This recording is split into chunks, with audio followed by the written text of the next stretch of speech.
Coming எபிசோடுக்குரிய promo release பண்ணியிருக்காங்க. வீடியோக்குள்ளே போகிறதுக்கு முன்னாடி நம்ம சேனலை சப்ஸ்கிரைப் பண்ணிவிட்டு பக்கத்தில் இருக்க லைக் பட்டனையும் தட்டி விட்டுருங்க. ரொம்ப பேர் நம்ம சேனலை சப்ஸ்கிரைப் பண்ணாமலே பார்த்துட்டு இருக்கீங்க.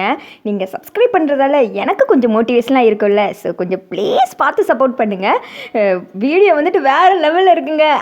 அப்படின்ற மாதிரி தான் இருக்குது. நான் எக்ஸைட் ஆகிறத பார்த்தாலே தெரிஞ்சிருக்கும் நீங்கள் எங்கே கார்த்தி இல்லை அப்படின்ற மாதிரி தான் இருக்குது. சரி வாங்க வீடியோக்குள்ளே போகலாம். ஃபஸ்ட்டு சீனில் வந்துட்டு மீனாட்சி ரம்யாவை பேசிகிட்டு இருக்காங்களே, அந்த சீன் தான் காமிச்சிட்டு இருக்காங்க. எனக்கு இந்த சிலையை மட்டும் கொடுக்குறீங்களா அப்படின்னு சொல்ல, ஆத்தாடி ஆத்தா இவ அடிமலையிலே கை வைக்காளே, ஐயோ அது என்னோட கார்த்தி அப்படின்ற மாதிரி ரம்யா மனசில் நினச்சிக்கிட்டே எதுக்கு அது அப்படின்னு கேட்க, அந்த ராமர் சீதா சிலையை பார்க்கும்போது எனக்கு கார்த்தி தீபா ரெண்டு பேர் தான் வந்துட்டு மனசில் வருது.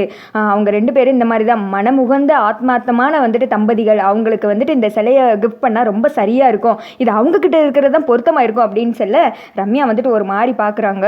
சரி இவ வேறு வந்து என்னோட மூடெல்லாம் வந்துட்டு ஆஃப் பண்ணிக்கிட்டு இருக்கா, இவகிட்ட இதெல்லாம் கேட்டாங்களா அப்படின்னு சொல்லிட்டு பயங்கரமாக ரம்யா முறைச்சிக்கிட்டே வந்துட்டு எதையோ யோசித்தமானக்கே பார்த்துட்டு இருக்காங்க. அம்மா உங்ககிட்ட தான் கேட்குறேன், என்ன உங்களுக்கு விருப்பம் இல்லையா அப்படின்னு சொல்ல, அதெல்லாம் ஒன்றும் இல்லை தாராளமாக எடுத்துக்கோங்க அப்படின்ற மாதிரி வந்துட்டு சொல்கிறாங்க.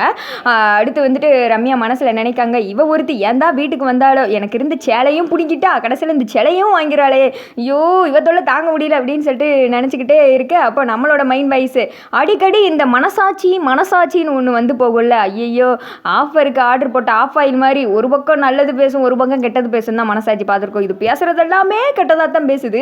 அதாவது நீ வச்சுக்கோ இதுதான் உனக்கு சரி, கார்த்தி உனக்கு தான் அப்படின்னு சொல்லிட்டு அது மனசுலேயே ஒரு பின்பத்தை வந்துட்டு கிரியேட் பண்ணி வச்சிருந்துச்சு. அதெல்லாம் மீனாட்சி வந்துட்டு சுக்குநூறாக போட்டு உடச்சிட்டாங்க. இது வந்துட்டு தீபாக் தான் கரெக்டாக இருக்கும், இந்த சேலை வந்துட்டு தீபாக் எடுத்துகிட்டு போக வந்தேன் அப்படின்ற மாதிரி எல்லா பிளானையும் வந்துட்டு க்ளோஸ் பண்ணிடுறாங்க. எனக்கு தெரிஞ்சு இவங்க ரெண்டு பேருக்குள்ள டீலிங்கெல்லாம் மீனாட்சி தான் கண்டுபிடிப்பாங்களோ அப்படின்ற மாதிரி தோணுது. ஏன்னா மீனாட்சி வந்துட்டு சின்ன சின்ன க்ளூலாம் அப்பப்போ கொடுப்பாங்க தீபாக்கு. அப்படி கண்டுபிடிக்கிற மாதிரி சீன் வந்தால் நல்லாயிருக்கும். சரி வாங்க அடுத்த சீனில் ரம்யா வந்துட்டு எப்படியாவது கார்த்தியை நம்ம கூட பெங்களூர் கூப்பிட்டு போயிடணும், அங்கே போய் நம்ம முடிக்க வேண்டியதெல்லாம் முடிச்சிடணும் அப்படின்ற மாதிரி பயங்கரமாக தீவிரமாக பிளான் போட்டுக்கிட்டு இருக்க, கிளம்பி வந்துட்டு ஆஃபீஸ் வந்துடுறாங்க. கார்த்தி உங்களுக்காண்டி தான் வெயிட்டிங்கில் இருக்கேன், இன்னும் என்ன கார்த்தியை காணும் அப்படின்னு சொல்லிட்டு பார்த்துட்டே இருக்காங்க. பார்த்தா வந்துட்டு கார்த்தி வர்றாங்க. என்னடா சொல்ல போகிறாரு அப்படின்னு சொல்லிட்டு நம்மளும் கார்த்தி வாயவே பார்க்க, வாங்க கார்த்தி போகலாம் அப்படின்றாங்க. இவ்வளோ நேரம் என்ன பண்ணீங்க, உங்களுக்காண்டி தான் நான் வெயிட் பண்ணிட்டு இருந்தேன், வாங்க போகலாம் ஃப்ளைட் போயிடும் அப்படின்னு சொல்ல, மேடம் உங்ககிட்ட ஒரு முக்கியமான விஷயம் பேசணும் அப்படின்றாங்க. இதனால நம்ம காரில் போய் பேசிக்கலாம் கார்த்தி, வாங்க கார்த்தி அப்படின்னு சொல்லிட்டு அவங்க காதல் மலையில் துள்ளிக்கிட்டு இருக்க, ஐயோ நீ கொஞ்சம் நிறுத்தடி அப்படின்ற மாதிரி கார்த்தி, மேடம் இதை பற்றி தான் மேடம் பேசணும், ஒரு நிமிஷம் இருங்க அப்படின்றாங்க. என்னது அப்படின்ற மாதிரி ரம்யா கேட்க, என்னால் பெங்களூர் வர முடியாது மேடம், அதை சொல்கிறதுக்கு தான் உங்களை இருக்க சொன்னேன் அப்படின்றாங்க. எதுக்கு அப்படி என்ன ப்ராப்ளம் அப்படின்னு கேட்க, அது கொஞ்சம் பர்சனல் ப்ராப்ளம் மேடம் அப்படின்றாங்க. அந்தளவுக்கு என்ன ப்ராப்ளம் நான் தெரிஞ்சுக்கலாமா அப்படின்னு சொல்லிட்டு ரம்யா கேட்க, தெரிஞ்சால் சித்திருவடி அப்படின்ற மாதிரி நம்ம யோசிச்சுட்டு இருக்க. இல்லை என்னுடைய ஒய்ஃபுக்கு வந்துட்டு ரொம்ப உடம்பு முடியல, நான் தான் பக்கத்தில் இருந்து பார்த்துக்கணும், அவங்களுக்கு நான் பக்கத்தில் இருந்தால் கொஞ்சம் ஸ்ட்ராங்காக இருக்கிற மாதிரி இருக்கும், குட்டாக ஃபீல் பண்ணுவாங்க, அதனால தான் அப்படின்னு சொல்ல, உங்களுக்கு கல்யாணம் ஆயிடுச்சா கார்த்தி அப்படின்னு சொல்லிட்டு தெரியாத மாதிரி கேட்காகலாமா. பாவம் அம்முக்கு தெரியாதுல்ல. ஐயோ என் வாய் வர சும்மா இருக்க மாட்டேங்கி, நான் இவளை தம்முன்னுக்கிட்டு இருக்கேன். ரம்யாவுக்கு தெரியாதுல்ல. கார்த்தி வந்துட்டு சொல்கிறாங்க, எனக்கு கல்யாணம் ஆயிடுச்சு அப்படின்னு சொல்லிட்டு அவர் டேக் இட் ஈஸி அப்படின்ற மாதிரி சாதாரணமாக சொல்லிடுற. ரம்யா வந்துட்டு ஒரு மாதிரி முறைச்சே பார்த்துட்டு இருக்காங்க. மேடம் என்னை மன்னிச்சிருங்க, கடைசி நேரத்தில் இப்படி சொல்கிறேன்னு தப்பாக எடுத்துக்காதீங்க, என்னால் வர முடியல அப்படின்னு சொல்ல, சரி கார்த்தி பரவாயில்ல, உங்கள் ப்ராப்ளத்தெல்லாம் சால்வ் பண்ணி முடிங்க, நம்ம இன்னும் நாள் போகலாம் அப்படின்ற மாதிரி ரம்யா ஒரு ஷாக் ஆகி போய் உட்காந்துட்டு இருக்காங்க. கார்த்தி விறுவிறுன்னு அங்கேருந்து கிளம்பிடுறாங்க.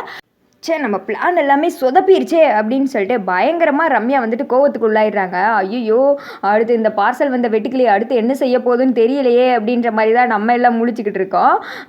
எப்படி வந்துட்டு பெங்களூர் ட்ரிப்பில் வந்துட்டு ஏதாவது ஒரு பிளான் பண்ணலாம் அப்படின்னு சொல்லிட்டு போட்டு வச்சுருக்கோம். அது வந்துட்டு இப்போ நாஸ்தி ஆயிடுச்சு இல்லையா. நம்ம என்னென்னமோலாம் நினச்சோம், ஆனால் நான் நினச்சது என்னென்னா ஏதாவது மயக்க மருந்து கொடுத்து கார்த்தி மேலே பழி போகிறது அப்படின்ற மாதிரிலாம் திங்க் பண்ணேன். பட் அந்த மாதிரி வந்துச்சுன்னா கார்த்திக் உண்டான ஒரு இமேஜே வந்துட்டு டோட்டலாக ஸ்பாயில் ஆகிற மாதிரி இருக்கு. என்னால் கார்த்தி அந்த இடத்துல வச்சு பார்க்கவே முடியல. அதுக்கு வேற ஏதாவது கூட கொண்டு வரலாம், இந்த மாதிரி கூட சின்ன சின்னதாக வந்தால் கூட பரவாயில்ல. இதை பற்றி என்ன நினைக்கிறீங்கன்னு சொல்லிட்டு கமெண்ட் பண்ணுங்கள்.